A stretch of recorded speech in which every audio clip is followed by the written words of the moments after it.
காணட்டும். எல்லோரும் சேர்ந்து சேனைகளின் கர்த்தர் பரிசுத்தர். மீண்டுமாய் சேனைகளின் கர்த்தர் பரிசுத்தர். சேனைகளின் கர்த்தர் பரிசுத்தர். பரிசுத்தர் பரிசுத்தரே. பரிசுத்தர் பரிசுத்தரே. மீண்டுமாய் சேனைகளின் சேனைகள் சேனைகளின் கர்த்தர் பரிசுத்தர் பரிசுத்தரே. பரிசுத்தர் பரிசுத்தரே.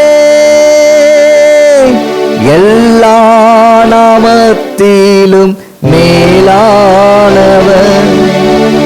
முழங்கால்கள் முடங்கிடும் இவருக்கு முன். சொல்லுமா, எல்லா மேலானவர். முழங்கால்கள் முடங்கிடும் இவருக்கு முன். துதி கன மகிமைக்கு பாத்திரரே. தூயவர் இயேசுவை ஆராதிப்போம். துதி கன மகிமைக்கு பாத்திரரே. தூயவர் இயேசுவை ஆராதிப்போம். எல்லோரும் சேர்ந்து சேனைகளின் கர்த்தர் பரிசுத்தர். ஆமென். சேனைகளின் கர்த்தர். ஆமென். சேனைகளின் கர்த்தர் பரிசுத்தர். பரிசுத்தர் பரிசுத்தரே. பரிசுத்தர் பரிசுத்தரே. சேர்ந்து பரிசுத்தர் பரிசுத்தரே. பரிசுத்தர் பரிசுத்தரே. மீண்டுமாய் சேனைகளின் நல்ல சத்தத்தை உயர்த்தி சேனைகளின். ஆமே. சேனைகளின் சேனைகளின் பரிசுத்தர் பரிசுத்தர் பரிசுத்தரே. பரிசுத்தர் பரிசுத்தரே. பரிசுத்தர் பரிசுத்தர் பரிசுத்தரே. மீண்டுமாய் பரிசுத்தர் பரிசுத்தரே. ஆமாண்டவரே, நீ பரிசுத்த. சேனைகளின் கர்த்தர் பரிசுத்த. சேனைகளின் கர்த்தர் பரிசுத்த. சேனைகளின் கர்த்தர் பரிசுத்த. ஓ ஜீசஸ் ஜீசஸ் ஜீசஸ். எல்லாரும் கரங்களை தட்டி நம்ம ஆண்டவரை நம்ம மகிமைப்படுத்து. ஜீசஸ். நல்ல கரங்களை தட்டி நம்ம ஆண்டவரை மகிமைப்படுத்து. Thank you lord, thank you lord, thank you lord, thank you lord, thank you lord. Amen. எல்லாரும் உட்காரலாம். ஆண்டவருடைய நாமத்திற்கு மகிமை உண்டாவதாக. இந்த நாளிலும் ஆண்டவர் உங்களோடு கூட பேசும்படிக்கு சில வசனங்களை ஆண்டவர் எனக்கு கொடுத்து என்னை வழிநடத்தினார். ஆண்டவருடைய நாமத்திற்கு மகிமை உண்டாகட்டும். வேத புத்தகத்தை கொண்டு வந்தவர்கள் யாத்திராகமம் 15ஆம் அதிகாரம். யாத்திராகமம் 15ஆம் அதிகாரம்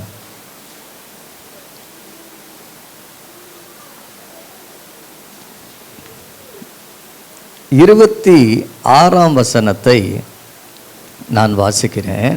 யாத்திராகமம் 15:26. நீ உன் தேவனாகிய கர்த்தரின் சத்தத்தை கவனமாய் கேட்டு அவர் பார்வைக்கு செம்மையானவைகளை செய்து அவர் கட்டளைகளுக்கு செவி கொடுத்து அவருடைய நியமங்கள் யாவையும் கைக்கொண்டால் நான் எகிப்தியருக்கு வரப்பண்ணின வியாதிகளில் ஒன்றையும் உனக்கு வரப்பண்ணேன். நானே உன் பரிகாரியாகிய கர்த்தர் என்றார். ஆமே. நம் கண்களை மூடி இயேசுவை நோக்கி பார்ப்போம். பரிசுத்த ஆவியானவரே, பரிசுத்த ஆவியானவரே, பரிசுத்த ஆவியானவரே, இந்த வேளையில் நீர் வெளிப்படுவீராக. உம்முடைய சத்தம் மனுபுத்திரருக்கு துணிக்கட்டும். ஆவியானவர் சபைகளுக்கு சொல்லுகிறதை காதுள்ளவர்கள் கேட்கட்டும். இயேசு ரத்தம் ஜெயம், இயேசு ரத்தம் ஜெயம். இயேசுவின் மூலம் பிதாவே, ஆமேன். அல்லேலூயா. ஆண்டவருடைய நாமத்திற்கு மகிமை உண்டாவதாக. யாத்திராகமம் 15ஆம் அதிகாரத்தில் 26ஆம் வசனத்தில் பார்க்கும் பொழுது ஆண்டவர் சொல்லுகிற வார்த்தை, இதில் அநேக காரியங்கள் இதில் இருந்தாலும் கடைசி அந்த வார்த்தை என்னன்னா, நானே உன் பரிகாரியாகிய கர்த்தர். நானே உன் பரிகாரியாகிய கர்த்தர். ஆண்டவர் நமக்கு யாராக இருக்கிறார் அப்படின்னா, பரிகாரியாகிய கர்த்தராய் அவர் இருக்கிறார். அல்லேலூயா. ஆண்டவர் சொல்லும்போது சொல்றாரு, நானே உன் பரிகாரியாகிய கர்த்தர். இந்த பரிகாரம் அப்படின்னு அந்த வார்த்தைக்கு பிரச்சனைகளை தீர்க்க செயல்படும் ஒரு செயல். பரிகாரம் அப்படின்னா நிறைய பிரச்சனைகள் ஒவ்வொரு மனுஷனுக்குள்ளேயும் காணப்படுகிறது.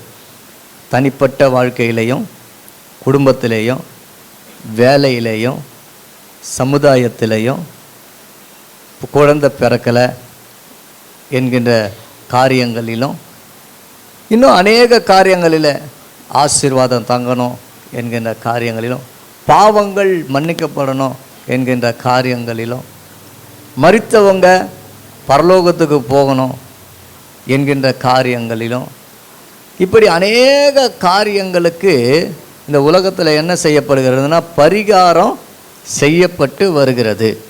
அல்லேலூயா. அப்போ இந்த பரிகாரம் என்கின்ற வார்த்தைக்கு பிரச்சனைகளை தீர்க்க செயல்படும் ஒரு செயல், அதுதான் பரிகாரம். அதுபோல் அந்த பரிகாரத்துக்கு இன்னும் வேறு சில அர்த்தங்களும் உண்டு. என்னென்னா, பிராயச்சித்தம் செய்கிறது, தீர்வை ஏற்படுத்துகிறது, முடிவை உண்டு பண்ணுகிறது. இப்படிலாம் சில வார்த்தைகள் சொல்லப்படுகிறது. இன்னொரு இடத்துல நம்ம பார்க்கும்போது இந்த பரிகாரத்துக்கு என்னன்னா, கழுவப்படுதல், மாற்று உதவி, மருத்துவம் கூட சொல்லப்படுகிறது. அதை போல காத்தல், கேடுகளை நீக்குதல், விலக்குதல், இப்படிப்பட்ட வார்த்தைகள் என்ன பண்ணுதுன்னா அந்த பரிகாரம் என்கின்ற ஒரு வார்த்தைக்கு சொல்லப்படுகிறது. அல்லேலூயா. கர்த்தருடைய நாமத்துக்கு மகிமை உண்டாவதாக. இந்த பரிகாரம் என்பது விசேஷ விதமாக எதற்காக பயன்படுத்தப்படுகிறது அப்படின்னா, பாவத்திலிருந்து மன்னிப்பு. விசேஷித்த விதமே அதுதான், பாவத்திலிருந்து மன்னிப்பு. ஏன்னா நீங்கள் பார்த்தீங்கன்னா, இயேசு கிறிஸ்து ஒரு வீட்டுக்கு போய் சாப்பிட போவார். இப்போ சாப்பிட போகும்போது கை கழுவாமல் சாப்பிடுவாங்க. அப்போ அங்கே இருக்கிறவங்க சொல்லுவாங்க, இவர்னா கை கழுவாமல் சாப்பிட்றாரு. அப்போ அவர் வந்து பதில் சொல்லுவார், இது வந்து என்னது, கை கழுவிட்டு கை கழுவாமல் சாப்பிட்டா சாப்பாடு உள்ளே போயிட்டு என்னது அது வெளியே வந்துடுங்க, அதை பற்றிலாம் ஒன்றும் பிரச்சனை இல்லை அப்படின்னு சொல்லி அந்த விஷயத்தை அவர் ஃபேஸ் பண்ணுவார். அப்போது அந்த யூதர்களுடைய பாரம்பரியம், அவங்களுடைய சடங்காச்சாரியங்கள்லாம் பார்க்கும் பொழுது ஒவ்வொரு காரியத்திலையும் அவங்க அந்த ஒழுங்குமுறையை பார்ப்பாங்க. ஆனால் இயேசு கிறிஸ்து அவருடைய வாழ்க்கையிலேயே பார்க்கும் பொழுது எதற்காக ஒரு இம்பார்ட்டண்ட் அவர் கொடுக்குறார் பார்த்தீங்கன்னா, பாவ மன்னிப்புக்கு தான் அவர் இம்பார்ட்டன்ட் கொடுப்பார். அல்லேலூயா. அவருடைய வாழ்க்கையில் நிறைய பிரசங்கம் நிறைய இருந்தது, அற்புதங்கள் நிறைய இருந்தது. ஆனால் நீங்கள் பார்த்தீங்கன்னா மன்னிப்பு வந்து அதிகமாக இருந்தது. அல்லேலூயா. பாவம் மன்னிப்பு என்கின்ற ஒன்று அதிகமாக இருந்தது. ஏன் அப்படின்னா அவருடைய அதனுடைய பார்ட் என்னன்னா, எதனால் அந்த பாவம் மன்னிப்பு அதிகமாக இருந்ததுன்னு பார்த்தீங்கன்னா, இந்த வசனத்தின்படி நான் பார்த்தேன்னா, நானே உன் பரிகாரியாகிய கர்த்தர். அல்லேலூயா சொல்லாமா? நீங்கள் நாகும் தீர்க்க தரிசன புஸ்தகத்தை நீங்கள் வாசிப்பீங்கன்னா, நாகும் தீர்க்க தரிசன புஸ்தகத்தில் 3ஆம் அதிகாரம் 16ஆம் வசனத்தை வாசிங்க. நாகும் 3ஆம் அதிகாரம் 19ஆம் வசனம். உன் நொறுக்குதலுக்கு பரிகாரம் இல்லை, உன் காயம் கொடியது, உன் காயம் கொடியது, உன் செய்தியை கேட்பவர் யாவரும், உன் செய்கையை கேட்கிற யாவரும் உன் பேரில் கை கொட்டுவார்கள், உன் பேரில் கை கொட்டுவார்கள். உன் பொல்லாப்பு எந்நேரமும் யார் பேரிலே தான், உன் பொல்லாப்பு எந்நேரமும் யார் பேரிலே தான் பாயாமற் போயிற்று. பாயாமற் போயிற்று. அல்லேலூயா. அப்போ பார்க்கும்பொழுது உன் நொறுக்குதலுக்கு பரிகாரமே இல்லை. இது வந்து அசிரியா ராஜாவை குறித்து சொல்லப்படுகிறது. உன்னுடைய நொறுக்குதலுக்கு பரிகாரமே இல்லை. ஆனால் ஆண்டவர் சொல்றாரு யாத்திராகமம் 15:26, நானே உன் பரிகாரியாகிய கர்த்தர். அல்லேலூயா.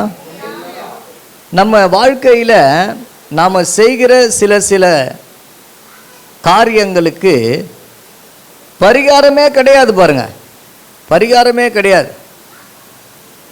ஆனால் இயேசு கிறிஸ்து நம்ம வாழ்க்கையில் பரிகாரம் செய்ய முடியாத காரியங்களுக்கெல்லாம் அவரே பரிகாரம் செய்து விட்டார். அல்லேலூயா. கர்த்தருடைய நாமத்துக்கு மகிமை உண்டாவதாக. அதை போல நீங்கள் சங்கீதம் 32:5ஆம் வசனத்தை நாம் பார்க்கும் பொழுது, சங்கீதம் 32:5 படிங்க. நான் என் அக்கிரமத்தை மறைக்காமல் என் பாவத்தை உமக்கு அறிவித்தேன், என் பாவத்தை உமக்கு அறிவித்தேன், என் மீறுதல்களை கர்த்தருக்கு அறிக்கையிடுவேன் என்றேன், அறிக்கையிடுவேன் என்றேன். தேவரீர் என் பாவத்தின் தோஷத்தை மன்னித்தீர், என் பாவத்தின் தோஷத்தை மன்னித்தீர். அல்லேலூயா. அப்போ பரிகாரம், தோஷம் நீங்கணுங்க. இந்த தோஷம் நீங்குவதற்காக ஒரு பரிகாரம் சொல்லுங்க. எங்கள் வீட்டில் பார்த்தீங்கன்னா எங்கள் அப்பா வந்து இந்த மாதிரி ஆச்சாரம் சொல்லுவாங்களா, ஆச்சாரம். இதில் வந்து எங்கள் அப்பா வந்து கொஞ்சம் நல்ல ஒரு பிடிவாதமாக இருப்பார். அவர் வேலையிலேருந்து வந்தாருன்னா குளிப்பார். அதை போல் அவர் வீட்டை விட்டு வெளியே போனாருன்னா யாருன்னா எதிரில் வந்தாங்கன்னா மறுபடியும் உள்ளே வந்துடுவார். உள்ளே வந்து தண்ணியெலாம் குடிச்சிட்டு அதுக்கப்புறம் தான் வெளியே போவார். அதுபோல் ஒரு டெத்துக்கு போகிறாரு அப்படின்னா கண்டிப்பாக அவர் வந்தாருன்னா பாத்ரூம் தான் போவார். பாத்ரூமில் போயிட்டு குளிச்சுட்டு அதன் பிறகு தான் உள்ளே வருவார். இப்படி வந்து அவர் வந்து இருந்தார். அதுக்கு நான் என்ன காரணமாக இருக்குன்னு நான் யோசிக்கிறேன் அப்படின்னா, அதே போல் ஒரு ஏதாவதும் பொருள் வாங்க போகிறாங்க, ஏதாவது பணம் கொடுக்க போகிறாங்க, அந்த மாதிரி விஷயத்தெல்லாம் கேலண்டரை பார்ப்பார். கேலண்டரை பார்த்து அமாவாசை, பௌர்ணமி, நல்ல நேரம் எது, இப்போ ஊருக்கு போனோன்னா நல்ல நேரம் எது, அதெல்லாம் பார்த்துட்டு போவார். அதுபோல் எதனா பல்லி விழுந்துடுச்சு அப்படின்னா என்ன அசம்பாவிதம் எதனா நடக்க போதா, அதெல்லாம் ரொம்ப யோசிப்பார். அப்படிப்பட்ட காரியங்கள் இருந்தது. காரணம் என்னென்னா, என்னவா இருக்குன்னு நான் யோசிக்கிறேன் அப்படின்னா யோசித்து பார்த்தேன். ஏன் நம்ம அப்பா வந்து இப்படி இருக்கார், இத்தனைக்கும் ஒரு படிப்பறிவு இல்லை, ஆனால் என்ன ஏன் இவ்வளோ இந்த காரியங்களை இவ்வளோ மூழ்கி போயிருக்கிறார் அப்படின்னு யோசிக்கும்போது, அவர் வேலை செய்த இடம் வந்து பார்த்திங்கன்னா அந்த செட்டியார் அவங்களோடு தான் அவர் அதிகமாக நேரங்களை ஸ்பெண்ட் பண்ணியிருக்கிறதுனால அவங்களுடைய அந்த ஃபார்மாலிட்டிஸ் என்ன பண்ணுறாருன்னா இவர் பின்பற்றினார் என்று நான் நினைக்கிறேன். அல்லேலூயா. அப்போ பார்த்தோன்னா சின்ன சின்ன காரியங்களுக்கு என்னென்னா பரிகாரம் தேடுறாங்க. இந்த உலகத்தில் சின்ன சின்ன காரியங்களுக்கெல்லாம் என்ன பண்ணுறாங்கன்னா பரிகாரத்தை தேடிக்கொண்டு இருக்கிறாங்க. ஆனால் நம்ம இயேசு கிறிஸ்துவை குறித்து நம்ம பார்க்கும் பொழுது அவர் நமக்கு எப்படி என்ன செய்தார்னு பார்த்தீங்கன்னா, அவர் நம்மளுடைய எல்லா காரியங்களுக்கும் அவர் பரிகாரம் செய்து விட்டார். அல்லேலூயா. கர்த்தருடைய நாமத்துக்காக நாமத்திற்கு மகிமை உண்டாவதாக. இன்னொரு வசனத்தை நம்ம வாசிக்கலாம். சங்கீதம் 103 3ஆம் வசனம். சங்கீதம் 103 3.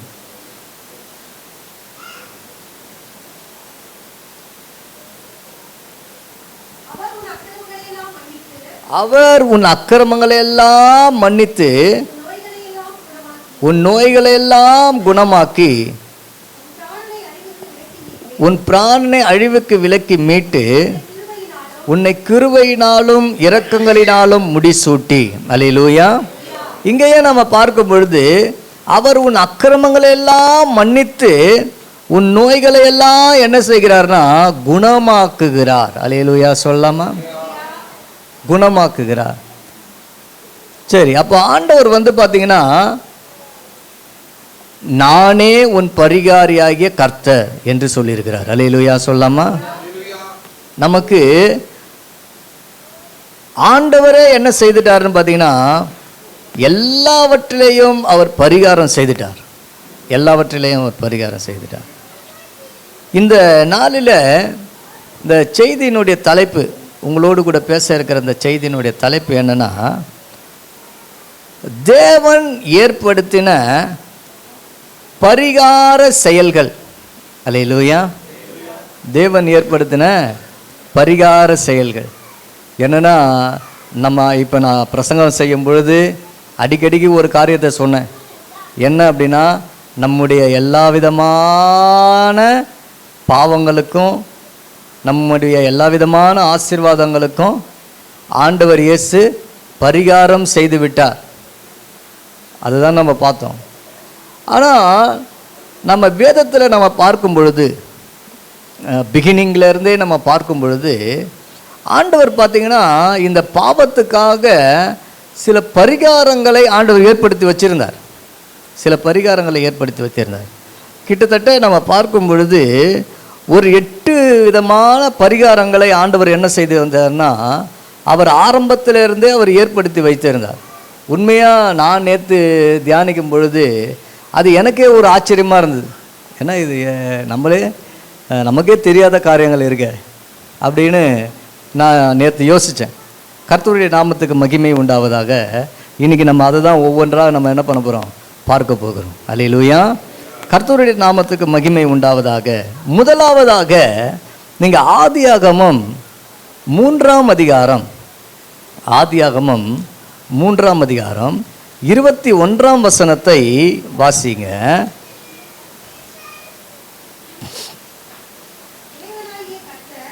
தேவனாகிய கர்த்தர் ஆதாமுக்கும் அவன் மனைவிக்கும் தோல் உடைகளை உண்டாக்கி அவர்களுக்கு உடுத்தினார். அல்லேலூயா. ஆண்டவருடைய நாமத்துக்கு மகிமை உண்டாவதாக. அப்போ முதலாவதாக ஆண்டவர் செய்த இந்த பரிகாரம் என்னன்னா, ஒரு தோல் உடையை அவர்களுக்கு உண்டாக்கினார். அல்லேலூயா. தோல் உடை அப்படின்னு சொல்லும் பொழுது நமக்கு தெரியும், தோலுனாலே நமக்கு தெரியும், அது கண்டிப்பாக ஒரு மிருகத்தினுடைய தோலை தான் ஆண்டவர் என்ன பண்ணியிருப்பார், ஒரு மிருகத்தை கொன்று அதனுடைய தோலை எடுத்து அவர் தைச்சு அதை ஆதாமுக்கும் ஏவாளுக்கும் அவர் உடுத்திருப்பார். அப்போ அவர் எப்படின்னா ஒரு ஃபைட்டராகவும் இருந்திருக்கிறாரு, ஒரு டெய்லராகவும் அவர் இருந்திருக்கிறாரு. இருந்து என்ன பண்ணுறாருன்னா அவங்களுக்கு உடுத்திருக்கிறார். அப்போது ஆண்டவர் பார்த்திங்கன்னா ஒரு தோல் உடையை உண்டு பண்ணுறார். இந்த தோல் ஒரு மிருகத்தினுடைய உடம்புல இருந்து ஒரு தோலை எடுக்கணும் அப்படின்னா கண்டிப்பாக அது கொல்லப்பட வேண்டும். அப்போ கொல்லப்படும் பொழுது அது ரத்தம் சிந்தப்பட வேண்டும். அது ரத்தம் சிந்தும் பொழுது உடனே சடனாக என்ன ஆக போகிறது கிடையாது, அது உயிர் போக போகிறது இல்லை. அந்த உயிர் மிகவும் வேதனைப்பட்டு அது அந்த மிருகம் உயிர் இருந்திருக்கும். ஒருவேளை அது ஆடாக இருந்திருக்கலாம். அப்போ ஆண்டவர் பார்த்தீங்கன்னா, நானே உன் பரிகாரியாகிய கர்த்தர்.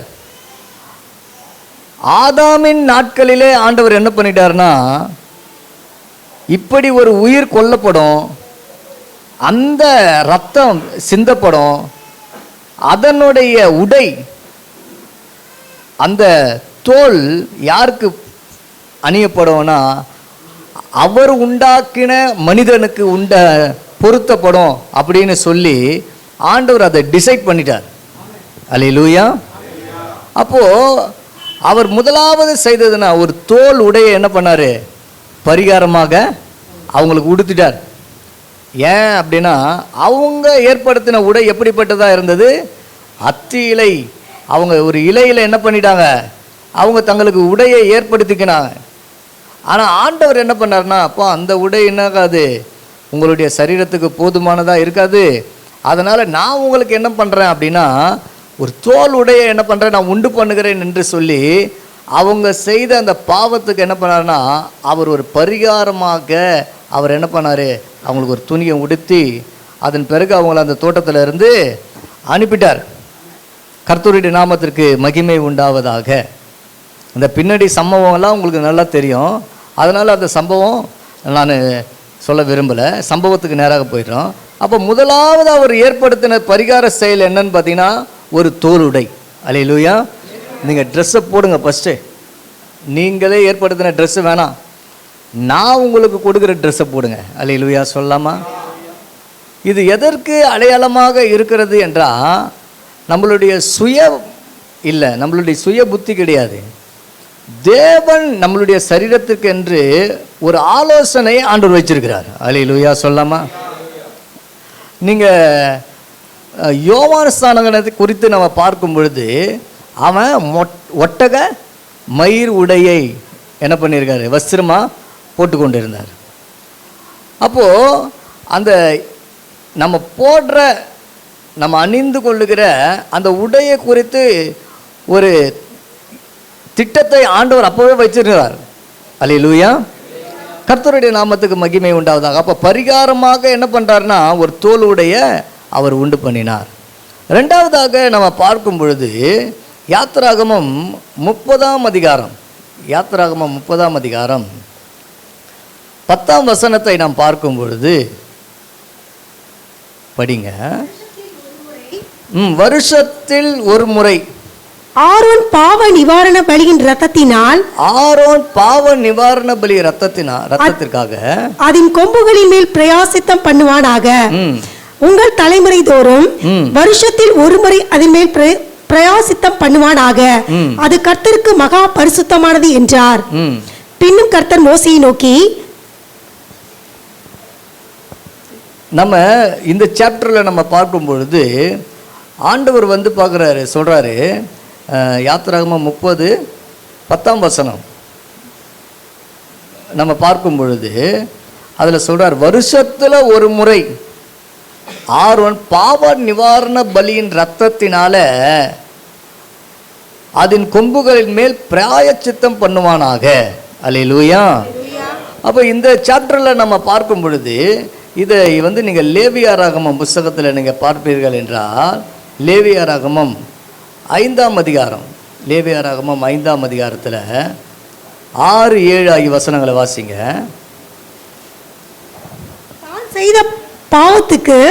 தான் செய்த பாவத்திற்கு பாவ நிவாரண பலியாக ஆடுகளிலாவது வெள்ளாடுகளிலாவது ஒரு பெண் குட்டியை குற்ற நிவாரண பலியாக கர்த்தருடைய சந்நிதியில் கொண்டு வர வேண்டும். அதனாலே ஆசாரியன் அவன் செய்த பாவத்தை குறித்து அவனுக்காக பாவ நிவர்த்தி செய்ய கடவன். ஆமென். அல்லேலூயா. அப்ப இரண்டாவதாக ஆண்டவர் ஏற்படுத்தின ஒரு பரிகார செயல் என்ன அப்படின்னா, பாவத்திற்காக ஆடோ மாடோ புறாவோ, இந்த புறாவை குறித்து நீங்க லேவியராகமம் 14:22 பார்க்க முடியும். புறாவோ என்ன செய்யணும்னு பார்த்தீங்கன்னா, அவர்கள் கொண்டு வர வேண்டும். அல்லேலூயா. அதன் பிறகு நீங்க லேவியராகமம் 5ஆம் அதிகாரம் 11ஆம் வசனத்தை வாசிங்க. 5:11. 2 காட்டு புறாக்களையாவது 2 புறா குஞ்சுகளையாவது கொண்டு வர அவனுக்கு சக்தி இல்லாதிருந்தால். இப்ப பாத்தீங்கன்னா, முதலாவது மாடு, அடுத்ததாக ஆடு, அடுத்ததாக பார்க்கும் பொழுது புறா. இப்போ என்ன சொல்றாருன்னா, அப்படின்னா என்னன்னா, அந்த குவாலிஃபிகேஷன், அவங்களுடைய தகுதி, இவங்களால என்ன பண்ண முடியும், இந்த மாடு செலுத்த முடியுங்க, இவர்களால் இந்த ஆடு செலுத்த முடியும், இவர்களால் இந்த புறா செலுத்த முடியும். அடுத்ததாக சொல்றாரு, அது கூட செய்ய முடியல அப்படின்னா, பாவம் செய்தவன் பாவ நிவாரணத்துக்காக ஒரு எப்பா அளவான மெல்லிய மாவிலே 10இல் ஒரு பங்கை தன் காணிக்கையாக கொண்டு வருவானாக. 10இல் ஒரு பங்கை காணிக்கையாக கொண்டு வருவானாக. அல்லேலூயா சொல்லலாமா?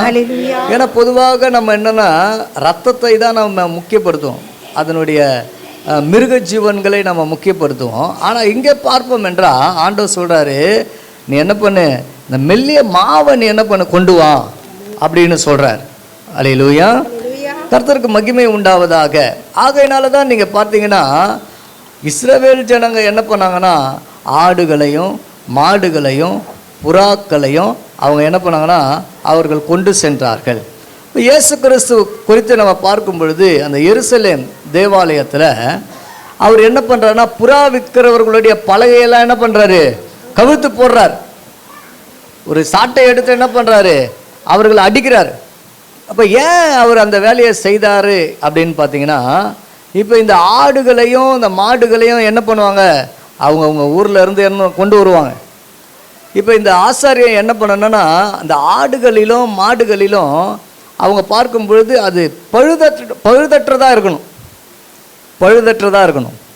அப்போ அந்த பழுதற்றதாக இருக்க வேண்டும் என்றால், இந்த உள்ளே போகிறதுக்கு முன்பாக அதை தடவி பார்ப்பாங்க. இப்போ தடவி பார்த்தாங்கன்னா, இவங்க சொல்கிறது தானே தீர்வு, இவங்க சொல்கிறது தான் தீர்வு. இப்போ ஹாஸ்பிட்டலுக்கு போகிறோம், வயிறு வலின்னு போகிறோம், டாக்டர் என்ன பண்ணுறாரு, ஒரு ஸ்கேன் ஒன்று எடுத்துருங்க அப்படின்னு சொல்கிறாரு. போய் ஸ்கேன் எடுக்க போகிறோம், ஸ்கேன் ரிப்போர்ட்டை பார்க்குறாங்க, ஆனால் ஏதோ ஒரு கல் இருக்கிற மாதிரி தெரியுதுங்க. ஏன், அவனுக்கு இப்போ காசு வேணும், ஸ்கேன் எடுக்கிறவனும் காசு, அதில் இப்போ கமிஷன் வரும். இப்போ இவரும் என்ன பண்ணுறாரு, இவங்க அடிக்கடிக்கு வரணும்னு சொல்லிட்டு, இல்லை ஒரு ஸ்டோன் ஏதோ இருக்கிறது போல் இருக்குதுங்க அப்படின்னு சொல்லி இப்போ இவங்களே அடிக்கடிக்கு வர வைக்கிறாரு. இந்த டேப்லெட்லாம் வாங்கிக்கங்க சொல்லிவிட்டு அவர் என்ன பண்ணுறாரு, மெடிசனுக்கு வாங்கிறதுக்கு அனுப்புகிறாரு. இப்போ இவங்க சுற்றிலே என்ன பண்ணுது, காசு வருது. இப்போ இங்கேயும் அதே மாதிரி ஒரு பிஸ்னஸ் தான், நான் உதாரணமாக சொல்கிறேன். இங்கேயும் பார்க்கும்போது அது போல் பிஸ்னஸ் தான். இப்போ மாடு தடவி பார்க்கும்பொழுது இது மாதிரி, இது கால் சரியில்லைங்க, இது ஆடுக்கு இது தொண்டை சரியில்லை அப்படின்னு அனுப்பும்போது அவங்க என்ன பண்ணுவாங்கன்னா, இதை போயிட்டு அங்கே விற்கிறவங்க இடத்துல சேல்ஸ் பண்ணுவாங்க. நீங்கள் என்ன பண்ணுங்கள், விற்றுருங்க, அப்போ 1000 ரூபாய் இருக்கிற ஆடு அவங்க என்ன சொல்கிறாங்க, உதாரணமாக சொன்னேன்ப்பா 200 தாங்க போவோம், 200 தான் போவோம், என்னங்க சொல்கிறீங்க, இல்லைன்னா எடுத்துன்னு போயிடுப்பான், அவன் வேறு எங்கே கொண்டு போக முடியும், சரி பரவாயில்ல கொடுத்துருங்க அப்படின்னு. அப்போ இந்த ஆடு எவ்வளோங்க, இது நல்லா இருக்கு, நான் பலி செலுத்துறேன், இந்த ஆடு எவ்வளோ, அவர் சொல்ல 2000 ரூபாங்க. 2000 ரூபாவா, ஐயோ இவ்வளோ பணத்துக்கு என்ன பண்ணுறது, இப்போ பலி செலுத்தி தான் ஆகணும், சரி அங்கே என்ன பண்ணுறேன் கொடுத்துட்றேன். இப்போ இந்த பிஸ்னஸ் தான் அங்கே நடந்துகிட்டு இருக்கு. இப்போ இயேசு கிறிஸ்து பார்க்குறாரு, அதனால தான் அவர் சொல்லும்போது சொல்கிறார், என் பிதாவின் வீட்டை என்ன பண்ண கல்லர் குகையாக மாற்றிட்டீங்க. அல்லேலூயா. இது ஜப வீட்டை நீங்கள் என்ன பண்ணிட்டீங்க, கல்லர் குகையாக நீங்கள் மாற்றிட்டீங்க அப்படின்னு சொல்லி அவங்கள போட்டு அடிக்கிறார். கர்த்தருடைய நாமத்துக்கு மகிமை உண்டாவதாக. அப்போது நீங்கள் இன்னொரு சாப்டரில் நாம் பார்க்கும்பொழுது, ஆபிரகாம் ஈசாக்கை பலியிட போகும்பொழுது தகன பலியாக பலியிடணும். தகன பலிக்கு எது முக்கியம்னா ஆடு தான் முக்கியம். அப்போது ஈசாக்கு கூட கேட்குறாரு, என்னப்பா பலிக்கு எல்லாமே நம்ம ரெடி பண்ணிட்டோம், ஆட்டை காணாம, ஆண்டவர் பார்த்து பாருப்பா வாப்பான்னு சொல்லி கூப்பிட்டு போகிறாரு. ஆனால் இவர் தான் ஆடாக போகிறாருன்னு தெரியல, கூப்பிட்டு போகிறாரு. ஆனால் கத்தியை ஓங்கும்போது ஆண்டவர் சொல்லிட்டாரு, என்ன பண்ணாத, உன் பிள்ளையண்ட மேலே கையை போடாத, நீ எனக்கு பயப்படுறன்றதை நான் அறிந்து கொண்டேன் அப்படின்னு சொல்லிட்டு அந்த இடத்துல இருந்து ஈசாக்கை தப்பு வைக்கிறார். அவங்க பக்கத்தில் பார்க்குறாங்க, அங்கே ஒரு புதரில் என்னது ஒரு ஆடு சிக்கி கொண்டு இருக்கிறது. அந்த ஆடை என்ன பண்ணுறாங்கன்னா பலி செலுத்துகிறார்கள். அல்லேலூயா. கர்த்தருடைய நாமத்துக்கு மகிமை உண்டாவதாக. அப்போ பாவ நிவாரணத்துக்காக என்ன ஏற்படுத்தப்பட்டதுன்னு பார்த்தீங்கன்னா மிருகங்கள் ஏற்படுத்தப்பட்டது. அல்லேலூயா. கர்த்தருடைய நாமத்துக்கு மகிமை உண்டாவதாக. இப்போ மூன்றாவது காரியமாக நம்ம பார்க்கும் பொழுது யாத்திராகமம் 30ஆம் அதிகாரம் 15, 16 ஆகிய வசனங்களை நாம் பார்ப்போம் என்றால், யாத்திராகமம் 30ஆம் அதிகாரம் 15, 16. உங்கள் ஆத்துமாக்களுக்காக பாவ நிவர்த்தி பண்ணும்படி நீங்கள் கர்த்தருக்கு காணிக்கை செலுத்தும் போது ஐஸ்வர்யவான் அரைச்சேக்கலுக்கு அதிகமாய் கொடுக்கவும் வேண்டாம், தரித்திரன் அதற்கு குறைவாக கொடுக்கவும் வேண்டாம். அந்த பாவ நிவர்த்தி பணத்தை நீ இஸ்ரவேல் புத்திரர் கையில் வாங்கி அதை ஆசாரிப்பு கூடாரத்தின் திருப்பணிக்கு கொடுப்பாயாக. அது கர்த்தருடைய சந்நிதியில் உங்கள் ஆத்துமாக்களுக்காக பாவ நிவர்த்தி செய்யும் பொருட்டு இஸ்ரவேல் புத்திரருக்கு ஞாபகக்குறியா இருக்கும் என்றார். ஆமென். அல்லேலூயா. அப்ப இங்க நாம பார்க்கும் பொழுது பாவ நிவர்த்திக்காக என்ன கொடுக்கப்பட்டது, என்னங்க கொடுக்கப்பட்டது, பணம் கொடுக்கப்பட்டது. அல்லேலூயா. என் பாவம் நிவர்த்தி ஆகணுங்க. அப்போ என்ன பண்ணணும்னா பணம் செலுத்தப்பட்டு இருக்கிறது. அதனால தான் சொன்ன தேவன் ஏற்படுத்தின பரிகார செயல்கள் நமக்கு நல்லா தெரியும். இயேசு கிறிஸ்து ரத்தம் சிந்தினார், அது நமக்கு நல்லாவே தெரியும். ஆனால் வேதத்தில் என்னென்ன பரிகாரம் சொல்லப்பட்டிருக்கிறது அப்படின்னு பார்த்தா, தோல் உடைகளை ஆண்டவர் என்ன பண்ணியிருக்காரு, பரிகாரமாக அவர் செய்திருக்கிறாரு. பாவ நிவாரண பலிக்காக ஆடு, மாடு, புறா, மெல்லிய மாவு இவைகளை ஆண்டவர் உபயோகப்படுத்தியிருக்கிறாரு. இப்போ நம்ம பார்க்குறோம் பாவ நிவர்த்திக்காக பணம். அல்லேலூயா.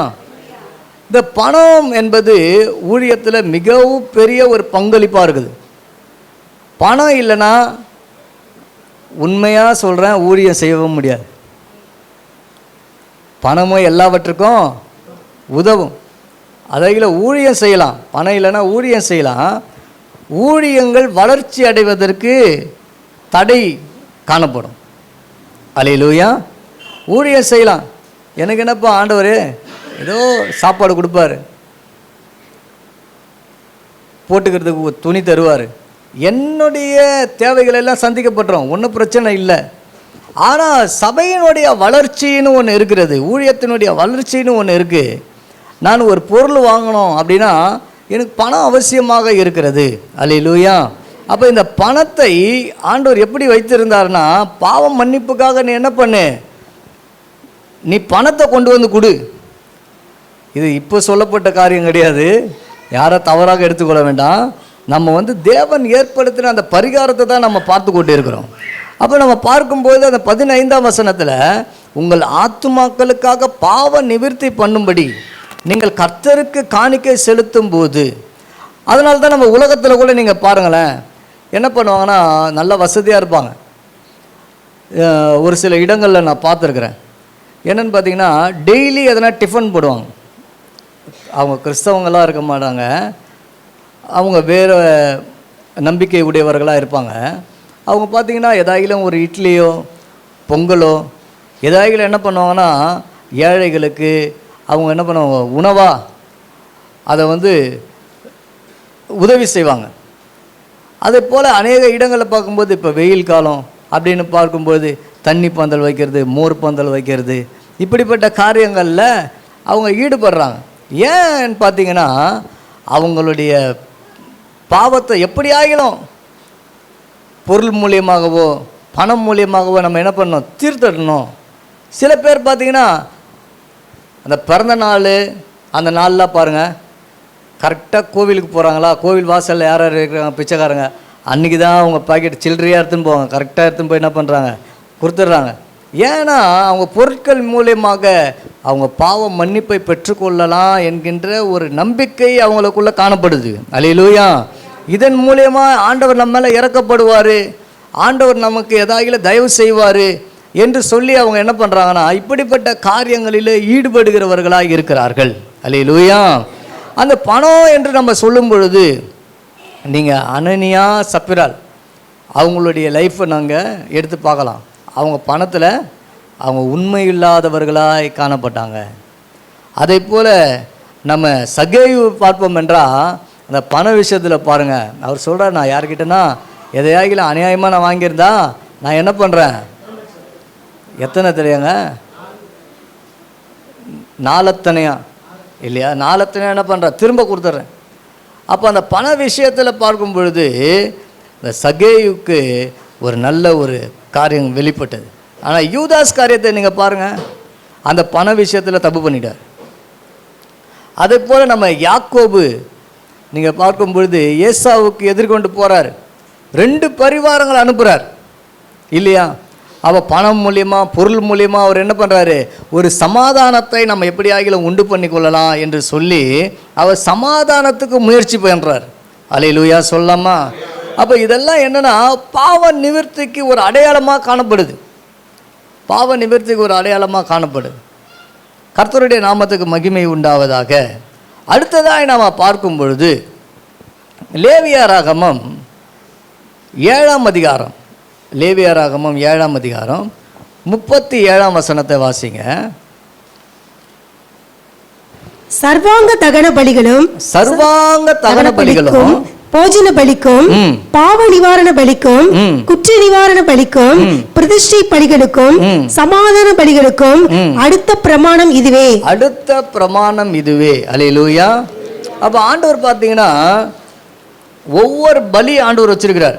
அங்க சொல்லப்படுறது சர்வாங்க தகன பலி, போஜன பலி, பாவ நிவாரண பலி, குற்ற நிவாரண பலிக்கும் பிரதிஷ்டை பலி. அல்லேலூயா சொல்லாமா. அப்போ ஆண்டவர் பாருங்க, அவர் ஏற்படுத்தின அந்த பரிகார செயல்களில் ஒரு காரியம் என்னன்னா பிரதிஷ்டை என்கின்ற ஒரு காரியத்தை ஆண்டவர் வச்சிருக்கிறார். அல்லேலூயா சொல்லாமா. ஒரு பிரதிஷ்டை ஆண்டவர் நமக்கு நம்மளுடைய வாழ்க்கையில் நமக்கு ஆண்டவர் ஒரு பிரதிஷ்டையை அவர் ஏற்படுத்துகிறார். இப்போ பாவ மன்னிப்புக்காக பிரதிஷ்டை. சில பேர் பார்த்தீங்கன்னா அந்த பிரதிஷ்டைன்னு சொல்லும் பொழுது நான் ஒயிட் கலர் துணி தாங்க போடுவேன், அது ஒரு பிரதிஷ்டை. நான் ஒயிட் அண்ட் ஒயிட்டில் தாங்க இருப்பேன், அது ஒரு பிரதிஷ்டை. சில பேர் சொல்லுவாங்க நான் நான்வெஜ் எடுக்க மாட்டேங்க, அது ஒரு பிரதிஷ்டை. சில பேர் நான் ஒரு வேளை தாங்க சாப்பாடு சாப்பிடுவேன், அது அவங்க ஒரு பிரதிஷ்டையாக இருக்கிறாங்க. சில பேர் பாஸ்டர் ஜெரோம் என்கின்ற ஒரு ஊழியக்காரர் இருந்தார், அவர் பார்க்கும் பொழுது ஒரு நாளுக்கு 20 அதிகாரம் பைபிள் படித்தாதான் நான் சாப்பிடுவேன் அப்படின்னு அவர் ஒரு பிரதிஷ்டை பண்ணிக்கிறார். இப்போ இன்றைக்கி படிக்கலைன்னா அவர் சாப்பிட மாட்டார், மொத்தமாக நாளைக்கே சேர்த்து 40 அதிகாரம் படித்த பிறகு தான் அவர் சாப்பிடணும். அப்படிப்பட்ட ஒரு பிரதிஷ்டைக்குள்ளாக என்ன பண்ணுறாங்க, ஒப்பு கொடுத்து வாழ்ந்தாங்க. அதே போல் சில பேருக்கு சில பிரதிஷ்டை இருக்குது. அப்போது ஆண்டவர் பார்த்தீங்கன்னா ஒரு பிரதிஷ்டையை, இப்போ ஆரோனுக்கு கூட நீங்கள் பார்த்தீங்கன்னா ஆரோன் எப்படிப்பட்ட உடை உடுத்த வேண்டும், அது ஒரு பிரதிஷ்டையை ஆண்டவர் என்ன பண்ணாருன்னா ஏற்படுத்தி வச்சிருக்கிறார். நம்முடைய வாழ்க்கையிலே ஆண்டவர் நம்மிடத்தில் ஒரு பிரதிஷ்டையை ஆண்டவர் எதிர்பார்க்கிறார். என்னன்னா, சில பேர் ஜொல் போட்டுன்னு இருக்காங்க. இப்போல்லாம் சபையினாலே ஜொல்லு தானே, ஜுவல்ஸ் தான் போடுறாங்க. நானும் நிறைய பேர் பார்க்குறேன், கம்பல் சரடு இதெல்லாம் போட்டுன்னு இருக்காங்க. ஒரு கூட்டம் ஒன்றுமே இல்லாமல் ப்ளைனாக இருக்கிறாங்க. அப்போ நல்லா கவனிங்க, ஏன் ஒரு கூட்டம் போட்டு கொண்டு இருக்கு, இன்னொரு கூட்டம் போடலை அப்படின்னா, ஒரு கூட்டம் பிரதிஷ்டையினுடைய அந்த அருமை தெரியல, ஒரு கூட்டத்துக்கு அந்த பிரதிஷ்டையினுடைய அருமை தெரியுது. அல்லேலூயா சொல்லாமா? ஒரு சில பேருக்கு அந்த பிரதிஷ்டை இதனால் என்னங்க இருக்குது அப்படின்னு யோசிக்கலாம். இதனால் என்ன இருக்குது, நகை எடுக்கிறதுனால என்ன இருக்குது அப்படின்னு யோசிக்கலாம். ஆனால் நிறைய பரிசுத்தவான்களை பார்க்கும்பொழுது அவங்க நகை போடாமல் இருக்கிறாங்களே, நிறைய பரிசுத்தவாட்டிகள் நகை அணியாமல் இருக்கிறாங்களே, நிறைய பரிசுத்தவாட்டிகள் வெண்வஸ்திரத்தில் காணப்படுறாங்களே. கர்த்தருக்கு ஸ்தோத்திரம். ஆனால் இப்போ நகை போடுறவங்க என்ன சொல்கிறாங்க அப்படின்னு பார்த்தீங்கன்னா, ஏங்க ஆண்டவர் முகத்தை அதான் வெளியரங்கமாக பார்க்கல, ஆண்டவர் இருதயத்தை தான் பார்க்குறாரு. அல்லேலூயா சொல்லாமா? ஆண்டவர் இருதயத்தை தான் பார்க்குறாரு அப்படின்னு சொல்லி அவங்க எஸ்கேப் ஆயிடுறாங்க, அந்த பிரதிஷ்டைக்கு ஒப்பு கொடுக்க மாட்டுறாங்க, எஸ்கேப் ஆயிடுறாங்க. ஆனால் கர்த்தருக்கு ஸ்தோத்திரம், ஆண்டவர் பார்த்தீங்கன்னா பிரதிஷ்டையை ஆண்டவர் எதிர்பார்க்கிறார். அல்லேலூயா, கர்த்தருடைய நாமத்துக்கு மகிமை உண்டாவதாக. இப்போ எங்கள் வீட்டில் ஒரு பிரதிஷ்டை ஒன்று உண்டாயிடுச்சு. என்ன பிரதிஷ்டை உண்டாயிடுச்சுன்னா, நீங்கள் கேட்கும்போது உங்களுக்கே ஒரு ஆச்சரியமாக இருக்கும் பாருங்கள். என்னென்னா, ஆண்டவர் என்னை ஊழியத்துக்காக அழைச்சார். அப்போ ஊழியத்துக்காக அழைக்கும் பொழுது அப்போ எங்கள் இடத்துல இருந்தது ஒரு கொஞ்சம்தான், சில பாத்திரங்கள் தான் இருந்தது. ஆனால் என் மனைவியின் இடத்துல பார்க்கும்போது கிட்டத்தட்ட ஒரு 5 சவரன் நகை இருந்தது. கம்பல், கயிற்றுல சரடு எல்லாம் போட்டுன்னு இருந்தாங்க, வலையெல்லாம் போட்டுன்னு இருந்தாங்க. அப்போ நான் என்ன பண்ணேன், ஊழியத்துக்கு வரேன்னா எல்லாத்தையும் எடுத்து பாஸ்டர்கிட்ட கொண்டு போய் கொடுத்துட்டு பாஸ்டர்கிட்ட ஜெபம் பண்ணி, ஐயா நான் ஊழியத்துக்கு வரேன் அப்படின்னு சொல்லணும் அப்படின்னு என்னுடைய திட்டம். அப்போது எங்கள் வீட்டில் சொன்னேன் நான், இது போல் நம்மக்கிட்ட இருக்கிற பொருள்லாம் கொஞ்சம் பொருள் தான் இருக்குது, ஆனால் நீ போட்டுன்னு இருக்கிறது தான் கொஞ்சம் அதிகமாக இருக்குது. நீ என்ன பண்ண, எல்லாத்தையும் கைட்டு எத்தனை போய் பாஸ்டர்கிட்ட கொடுத்து நம்ம ஜெபம் பண்ணிக்கலாம், ஊழியத்துக்கு வர்றோன்னு சொல்லி ஜெபம் பண்ணிக்கலாம் அப்படின்னு சொல்லிட்டு சொன்னேன். அப்போது என் மனைவி என்ன பண்ணாங்க, அவங்க அம்மா வீட்டுக்கு போயிட்டு வரேன்னு சொன்னாங்க. கொஞ்சம் தொலைவு தான் பக்கத்தில். போயிட்டு வரேன்னு சொல்லிட்டு போனவங்க வரும்போது பார்த்தா ஒரு பெந்தகோஸ்தே லேடியாக வராங்க. அப்படின்னா என்ன அர்த்தம், காதில் இருந்தது கயிற்றுல இருந்தது எல்லாத்தையும் கைட்டி அவங்க அம்மா கிட்ட கொடுத்துட்டு வந்துட்டாங்க. இங்கே இருந்தா இவர் கைட்டி எங்க சர்ச்சுக்கு எடுத்து கொடுத்துட்டு போகிறாரு சொல்லிட்டு அவங்க என்ன பண்ணிட்டாங்க, உஷாரா அவங்க அம்மா வீட்டுக்கு போயிட்டு எல்லாத்தையும் கைட்டி அவங்க கிட்ட கொடுத்துட்டு வந்துட்டாங்க. சரி, எப்படியோ ஒரு பிரதிஷ்டை உண்டாயிடுச்சு. அல்லேலூயா சொல்லாமா? அல்லேலூயா, எப்படியோ ஒரு பிரதிஷ்டை உண்டாயிடுச்சு பாருங்க. அது போல் சிலருடைய வீட்டில் என்ன பண்ணுறாங்க, நாங்கள் டிவியே வைக்க மாட்டாங்க, அது ஒரு பிரதிஷ்டை. டிவியே வாங்கி வைக்க மாட்டாங்க. சிபிஎம் சர்ச்சில் போகிறவங்க வீட்டில் டிவி வச்சிருக்கக்கூடாதுன்னு அவங்களுடைய உபதேசம், வீட்டில் டிவி இருக்கக்கூடாது அப்படின்ட்டு. அப்போ அந்த பாஸ்டர்ஸுங்க விசிட்டிங் போகிறப்போ பார்ப்பாங்களாம். எங்கே போய் பார்ப்பாங்களான்னா, டிவி இருக்குதா இல்லையான்னு பாத்ரூமில் போய் பார்ப்பாங்களாம். ஏன்னா இவங்க என்ன பண்ணுவாங்க, டிவியெல்லாம் கைட்டி எடுத்துன்னு போய் பாஸ்டர் வரப்போறா சொல்லி பாத்ரூமில் எடுத்துன்னு போய் வச்சுருவாங்களாம் டிவியை. ஸ்தோத்திரம். அது போல் சில பிரதிஷ்டைகள் இருக்குது. நான் மருந்து எடுக்க மாட்டேன், நான் மாத்திரை எடுக்க மாட்டேன், அதில் ஒரு பிரதிஷ்டை. அல்லேலூயா. அப்போ ஆண்டவர் பார்த்தீங்கன்னா நம்மக்கிட்ட என்ன எதிர்பார்க்குறாருன்னா, ஒரு பிரதிஷ்டையை ஆண்டவர் எதிர்பார்க்கிறார். அல்லேலூயா சொல்லாமா? நாம் கூட இந்த வருஷத்தினுடைய ஆரம்பத்தில் நம்ம வந்திருக்கிறோம். இது 2வது மாதம் இல்லையா? போன மாதம் நான் வரல, இந்த 2வது மாதத்தில் வந்திருக்கிறேன். அப்போ நாம் என்னென்னா ஒரு தீர்மானம் எடுக்கணும், நான் ஆண்டவருக்காக நான் இந்த காரியத்தை செய்கிறேங்க. அல்லேலூயா சொல்லாமா? நான் ஆண்டவருக்காக, அது சின்ன காரியமாக இருக்கலாம், ஏதோ ஒரு காரியம்னு வச்சுங்களேன், ஏதோ ஒரு சின்ன ஒரு காரியமாக இருக்கட்டுமே, நான் ஆண்டவருக்காக நான் என்ன பண்ணுறேன், இந்த காரியத்தை நான் ஒப்பு கொடுக்குறேன் அப்படின்னு நீங்கள் ஒப்பு கொடுக்கணும். அல்லேலூயா சொல்லாமா? என்னுடைய ஆசீர்வாதங்களுக்காக, என்னுடைய நன்மைகளுக்காக நான் இந்த காரியத்தை நான் ஒப்பு கொடுக்குறேன் அப்படின்னு சொல்லி நீங்கள் ஒப்பு கொடுக்கும் பொழுது, ஒரு பிரதிஷ்டை உள்ள ஜீவியத்துக்குள்ளே வரும் பொழுது தான் ஆண்டவர் ஆசீர்வதிப்பார்.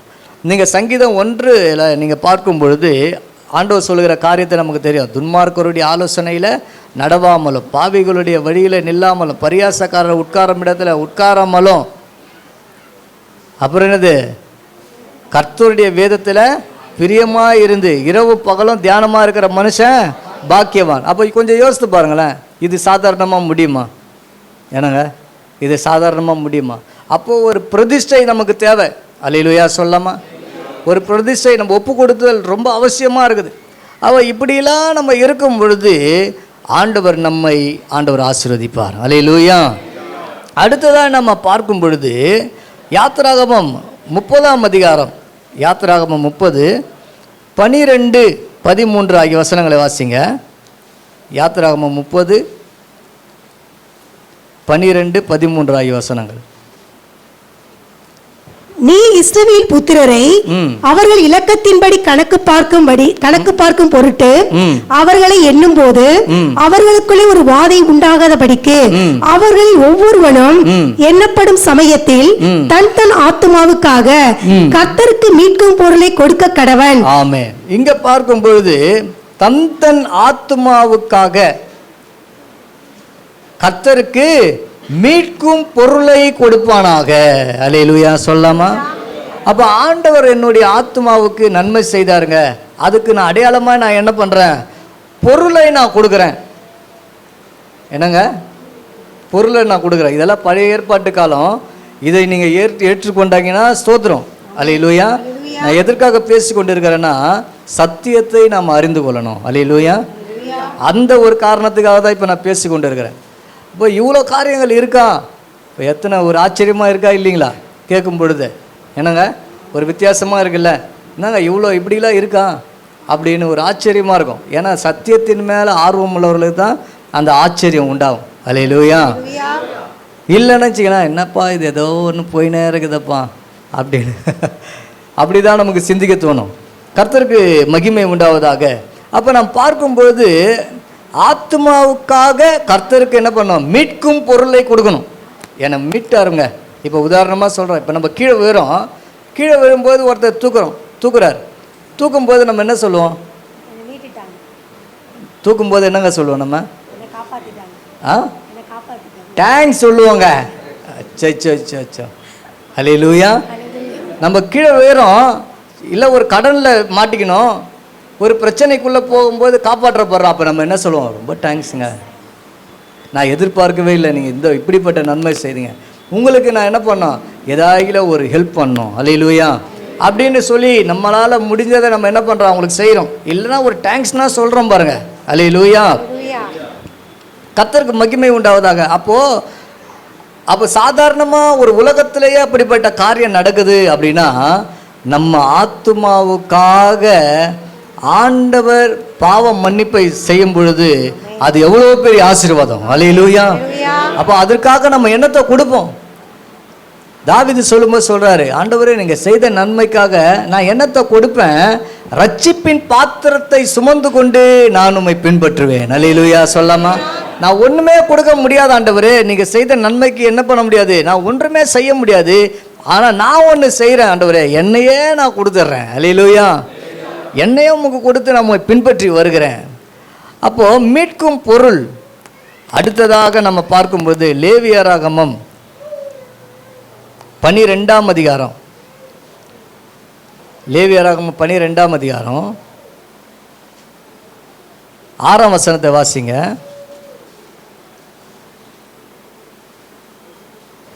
அவன் ஆண் பிள்ளையாவது பெண் பிள்ளையாவது பெற்றதற்காக அவளுடைய சுத்திகரிப்பின் நாட்கள் நிறைவேறின பின்பு அவள் ஒரு வயதான ஆட்டுக்குட்டியை சர்வாங்க தகன பலியாகவும் ஒரு புறா குஞ்சையாவது காட்டு புறாவையாவது பாவ நிவாரண பலியாகவும் ஆசரிப்பு கூடார வாசலில் ஆசாரியனிடத்திற்கு கொண்டு வர கடவன். அதை அவன் கர்த்தருடைய சந்நிதியில் பலியிட்டு அவளுக்காக பாவ நிவர்த்தி செய்வானாக. அப்பொழுது அவள் தன் உதிர ஊரலின் தீட்டை நீங்கி சுத்தமாவாள். இது ஆண் பிள்ளையாவது பெண் பிள்ளையாவது பெற்றவளை குறித்த பிரமாணம். ஆமென். அல்லேலூயா. அடுத்ததா பார்த்தீங்கன்னா சுத்திகரிப்பு. அல்லேலூயா சொல்லாமா? ஆண்டவர் பார்த்தீங்கன்னா நமக்கு ஏற்படுத்தி வைத்திருக்கிற இந்த காரியங்கள்லாம் என்னன்னா, பரிகாரத்தினுடைய செயல்கள் என்னன்னா சுத்திகரிப்பு. ஆண்டவர் ஒரு சுத்திகரிப்பை நமக்கு உண்டு பண்ணி வச்சிருக்கிறார். இப்போ பிள்ளை பெற்றவங்க என்ன செய்யணும் அப்படின்னா, அவங்க ஒரு சுத்திகரிப்புக்குள்ளே வரணும். அந்த சுத்திகரிப்பின் ஒரு நாட்கள் ஆண்டு என்ன பண்ணனா நியமித்து வச்சிருக்கிறாங்க. அப்போ அந்த நாட்கள் நிறைவேறின பின்பு, சுத்திகரிப்பின் நாட்கள் நிறைவேறின பின்பு அவங்க என்ன செய்யணும்னா, அவங்க ஆண்டவருக்காக பலி செலுத்த வேண்டும். அல்லேலூயா சொல்லாமா?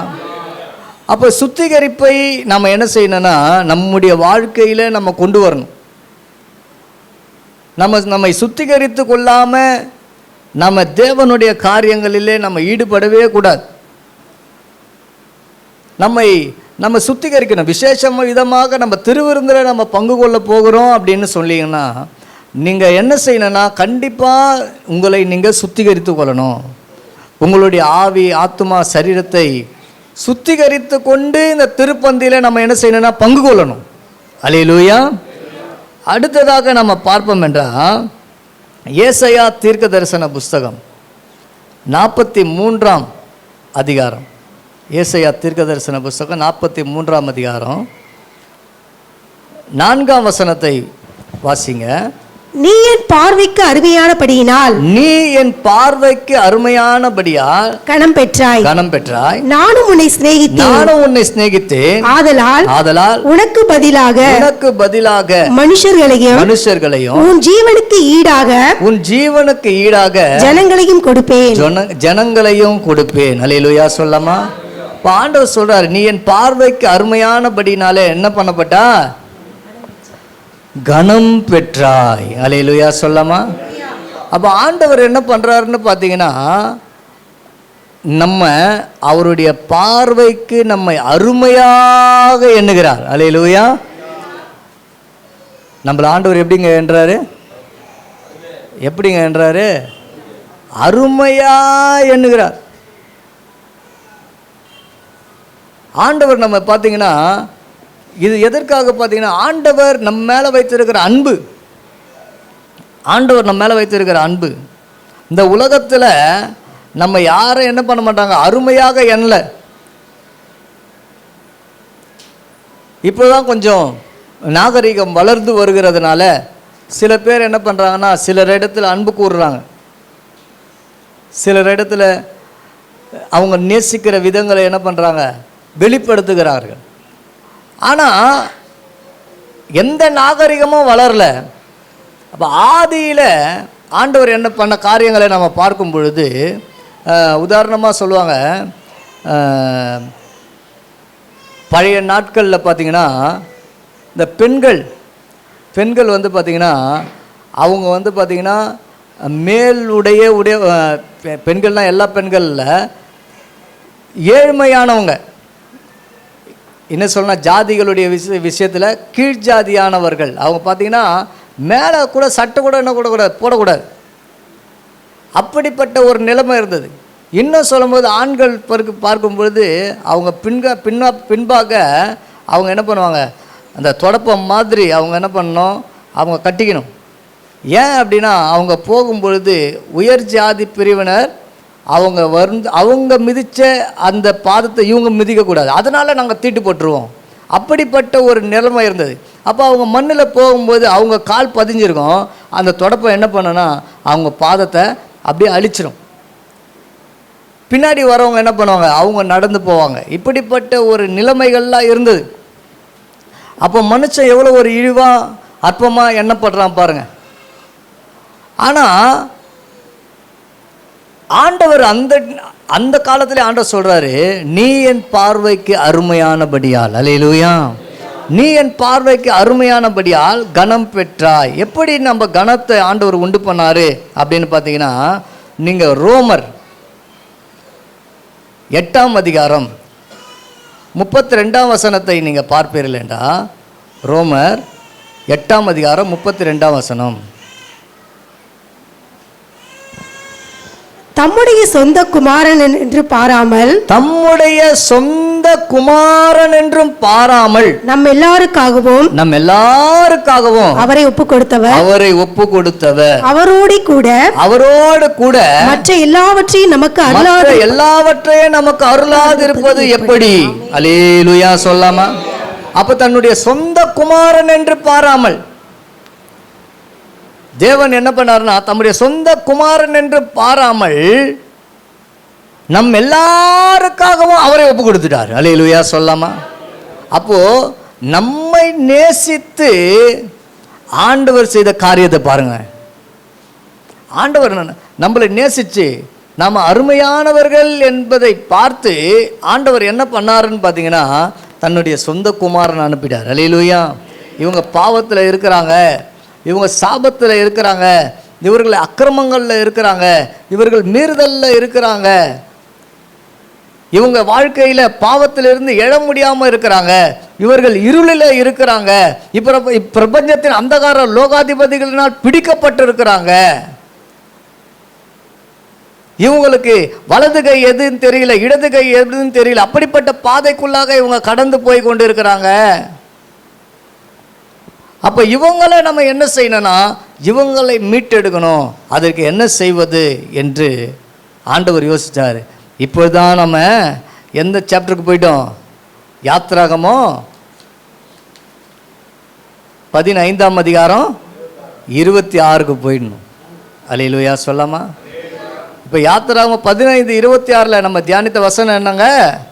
நானே உன் பரிகாரியாகிய கர்த்தர். அல்லேலூயா சொல்லாமா? அப்ப ஆண்டவர் பார்த்தாரு, இந்த பாவங்களை எல்லாம் பார்த்தாரு, ஆதாமின் கீழ்ப்படியாமையை பார்த்தாரு, இஸ்ரவேல் ஜனங்கள் செய்த பாவங்கள் ஒவ்வொன்றையும் பார்த்தாரு. அதன் பிறகு அவங்களுக்கு பல விதங்களில் அவர் திட்டங்களை கொண்டு வராரு. பா, மாடை கொண்டு வாங்கப்பா, ஆடை கொண்டு வாங்கப்பா, புறாவை கொண்டு வாங்கப்பா. சரி, ஓகே, முடியலையா? ஒரு எப்போ மாவுனா மெல்லிய மாவுனா கொண்டு வாங்க. ஓகே, அதுவும் கூட முடியலையா? சரி, என்ன பண்ணு, பணத்தை நான் நீ செலுத்து. ஓகே, அதுவும் இருந்தது. அதன் பிறகு எதனா மீட்கும் பொருளை கொண்டு வந்து கொடுப்பா. ஓகே, அதுவும் சரி, உன்னை சுத்திகரித்துக்கொள். ஓகே, இவ்வளவும் செய்து பார்த்தாரு. மனுஷனுடைய பாவம் என்னதான் ஆகல? குறைந்த பாடு கிடையவே கிடையாது. அல்லேலூயா சொல்லாமா? அப்போ ஆண்டவர் பார்த்தாரு, அப்பா, இந்த பாவங்களுக்கெல்லாம் ஒரே ஒரு தீர்வு தான் இருக்கு. இயேசு கிறிஸ்துவின் ரத்தம் ஒன்றே சகல பாவங்களையும் நீக்கி சுத்திகரிக்க முடியும் என்று ஆண்டவர் தீர்மானித்து இயேசு கிறிஸ்துவையே நமக்காக அனுப்பினார். அல்லேலூயா. இயேசு கிறிஸ்துவை நமக்காக அனுப்பினார். ஏனென்றால் அவருடைய ரத்தமே அல்லாமல் வேறொருவருடைய ரத்தம் மனுஷனுடைய பாவத்தை நிவர்த்தி செய்ய முடியாது. அவரே கிருபாதார பலியாக பலியானார் என்று சொல்லி அவரே நமக்காக அடிக்கப்பட்டார், நொறுக்கப்பட்டார், காயப்பட்டார், கடைசி சொட்டு ரத்தத்தையும் நமக்காக சிந்தினார். அல்லேலூயா. இந்த திருப்பந்தியில கலந்து கொள்ளக்கூடிய நாம ஒருவேளை அந்த நிலைமை இருந்தா கொஞ்சம் யோசித்து பாருங்க. ஆடுகள், மாடுகள், புறா, மெல்லிய மாவு, பணம், பொருள், அந்த நிலைமை இருந்தா நம்ம எத்தனை பேர் இயேசுவை ஏற்றுக்கொண்டிருப்போம்? ஆனால் இந்த ரட்சிப்பை ஆண்டவர் பணத்தினால் அல்ல, பொருளினால் அல்ல, ஆண்டவர் இலவசமாய் நமக்கு கொடுக்கிறார். அல்லேலூயா. இந்த ரட்சிப்பை நம்ம எப்படி பெற்றோம் என்றால் இலவசமாய் பெற்றோம். இலவசமாய் பெற்றோம். இதுக்கு நாம எந்த கிரயமும் செலுத்தல. ஆனால் ஆண்டவராகிய இயேசு கிறிஸ்து நமக்காக விலைக்கிரயம் செலுத்தினார். நமக்காக பிதாவாகிய தேவன் அவர் விலைக்கிரயத்தை கொடுத்தார். அவருடைய தழும்புகளாலே நம்ம எல்லாரும் குணமாகிறோம். அவருடைய தழும்புகளாலே நம்ம குணமாகிறோம். இந்த வேலையில் நம்ம எப்படிப்பட்ட ஒரு பாவத்துக்குள்ளே இருந்தாலும், இல்லைங்க இந்த பாவத்திலிருந்து என்னால் விடுதலை பெற முடியல என்கின்ற ஒரு நிலைமையில் இருந்தாலும் எல்லா பாவங்களையும் மன்னிக்கிற ஒரு தெய்வம் உண்டு. அல்லேலூயா. எல்லா பாவங்களையும் மன்னிக்கக்கூடிய ஒரு தெய்வம் உண்டு.